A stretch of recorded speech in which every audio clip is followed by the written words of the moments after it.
আলহামদুলিল্লাহ। এই বন্ধুরা দেখেন, আমি খিচুড়ি রান্না করতেছি। আজ একটা এখানে অনুষ্ঠান আছে, সামাজিক অনুষ্ঠান, যার কারণে খিচুড়ি রান্না করতেছি। এই দেখেন, অনেকগুলো খিচুড়ি হবে, প্রায় 2000 লোকের আয়োজন। আর শুক্রবারের দিন অনেক কিছুর আয়োজন। দেখেন, দেখেন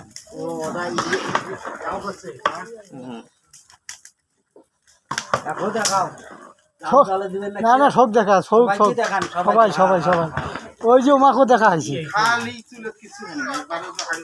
সবাই সবাই সবাই। এরা মরিচ কুটতেছে, পেঁয়াজ কুটতেছে, রসুন কুটতেছে, মাংস দেখেন, মাংস, হলুদ মশলা, মাংস দেখেন, মাংস, ডাল, চাউল। ধন্যবাদ। ঠিক আছে, দেখেন আপনারা বিস্তারিত ভিডিও তো দেখতে পারবেন। ধন্যবাদ।